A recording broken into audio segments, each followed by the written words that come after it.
tourisme, hôtels, événements, compétitions de golf, tout ce qui a été, tout ça, il a poussé énormément pour développer. Malgré la crise, la ville est encore un chantier permanent. Le sable du désert disparaît sous les tours. Nulle part ailleurs on ne construit aussi vite. Dubaï reste la ville de la démesure. Le plus grand hôtel du monde, l'hôtel Atlantis, a été construit en moins de 2 ans. Le Burj El Arab, cet hôtel en forme de voile, est plus haut que la Tour Eiffel. C'est sur le chantier d'un futur hôtel que nous rencontrons un ingénieur français, Séverin Quezeux. Originaire de Strasbourg, il passe désormais sa vie sur les chantiers de Dubaï. Car c'est un spécialiste des grues.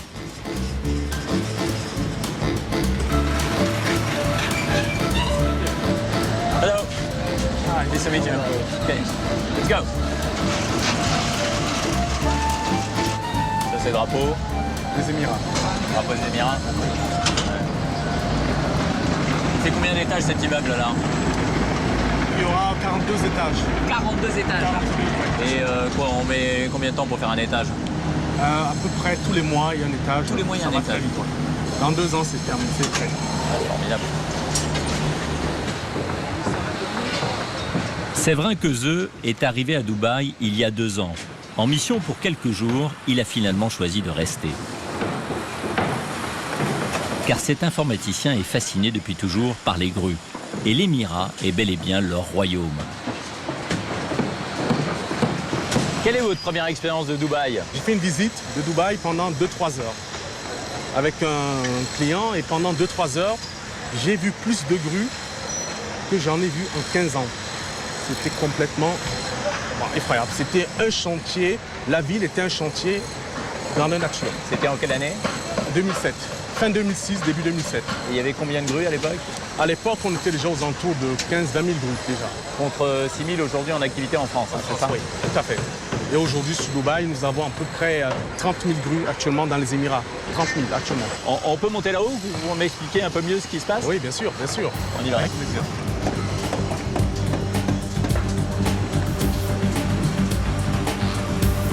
Séverin a inventé un logiciel anti-collision pour les grues, une invention peu commercialisée en Europe, mais qui trouve ici sa véritable utilité, car elle sauve des vies. Par là. Ouais, d'accord. C'est magnifique ici. C'est tout le mérite du logiciel que vous avez mis au point, c'est justement de contrôler les mouvements des grues, Oui, les harmoniser, les coordonner pour éviter les collisions. exactement. Nous contrôlons, on harmonise tous les mouvements en 3 dimensions dans l'espace afin d'éviter tout risque de rapprochement en deçà de 2 mètres de distance de sécurité. Voilà, que ce soit en hauteur ou de façon horizontale, voilà, dans l'espace. Et vous avez le souvenir d'une collision entre 2 grues qui ait fait des morts ici? Oui, bien sûr. D'accord, là on est en train de tourner là. Hein. Pas de risque de collision? Voilà, le système sécurise tout. La sécurité sur les chantiers est une préoccupation récente à Dubaï. Les salaires et les conditions de travail ont été longtemps laissés à l'appréciation du promoteur. On a même parlé d'esclavage. Sensible à son image, l'Émirat a renforcé son code du travail. Mais on construit toujours ici en des temps records. Ce qui change ici, c'est le rythme de la construction. C'est très accéléré. Ouais. Très accéléré, 24 heures sur 24. C'est-à-dire que sur un chantier comme celui-ci, il y a 3 fois plus d'ouvriers qu'on aura dans ces Oui, c'est ça, oui. Nous avons à peu près 3-4 heures plus d'ouvriers. Et surtout, on y travaille en 3-8 permanence, de façon permanente. En 3-8. En 3-8. On travaille la nuit ici. La sur le nuit, chantier. bien sûr, 24 heures sur 24, sans interruption. Ils sont recrutés où? Là-bas en Inde? Oui. Il y a des recruteurs qui vont là-bas et qui... Lorsqu'ils viennent, ils ont des visas d'entrée en règle. Il n'y a pas de travailleurs clandestins? Ah non, dans les Émirats, c'est quelque chose de totalement d'impossible ici, puisque tout le monde a un C'est visa de filtré travail. à l'aéroport, il faut avoir une Complètement. autorisation de travail. Oui, totalement. D'accord. Les immigrés représentent 90% des ouvriers sur les chantiers. Ils viennent d'Asie pour la plupart. Hello. Where are you from? Where are you from? Where are you coming from? where do you come India? from? India. India. India, yes. How long have you been here in Dubai? Dubai, When did you arrive? 30 years. How much? Only 2,500. 2,500. Ah. I am not happy. Ça fait 500. I am definitely not 500 happy. euros. Ah, you're not happy with this wage. Not happy. Ah. Too much experience. I am not happy. Very much experience you have. 30 years. I am not happy. 30 years here. Yes, I You're am not happy. And all those guys? Hello? Hi. Indians? Pakistanis? Bangladesh. Bangladesh. Ah, Bengali. Ah, ok. Le boom immobilier de Dubaï doit beaucoup à ces travailleurs immigrés.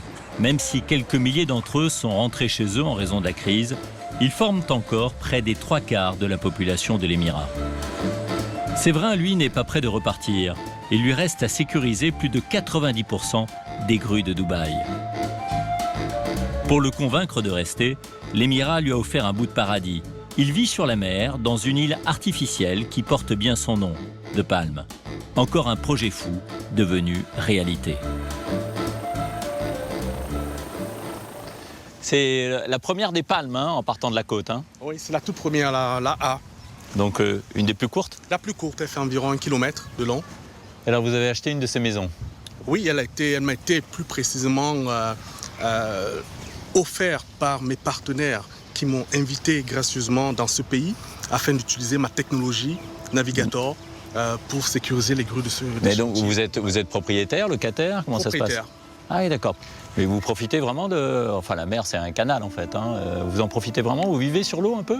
Ah oui, ici, on s'y baigne fréquemment. On va visiter des amis en kayak, notamment. Ah bon? On est kayak, tout à fait. On vit pas mal sur l'eau ici. C'est assez intéressant. Et ça, c'est votre maison, hein, c'est ça? Oui, c'est chez moi, oui. Ah, j'aperçois votre petite famille, là, sur le balcon. Bienvenue.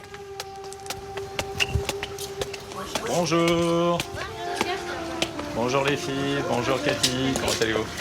Bonjour, très bien, merci. Comment vous définiriez cette ville de Dubaï? C'est une ville qui, en fait, je pense que c'est comme un peu dans un rêve. Ils ont pris c'est des gens qui ont effectivement donc eu beaucoup d'argent donc par le pétrole notamment. Et ils ont voyagé, ils se sont entourés de personnes importantes pour en fait prendre le meilleur de chaque continent. Tout ce qui existe dans le monde se trouve à Dubaï. Oui, bah, il y a C'est-à-dire les qu'on shopping peut- centers. Là, à mon avis, le oui, pauvre, c'est il vrai. doit la sentir passer. Hein. La note à la fin du mois, non? C'est vrai, mais il n'y a pas que ça, Toutes les activités qu'on trouve partout dans le monde se trouvent ici. On peut aller skier si on a envie. Donc vous vous sentez capable de vivre ici pendant des années, voire une partie de votre vie? Pourquoi pas?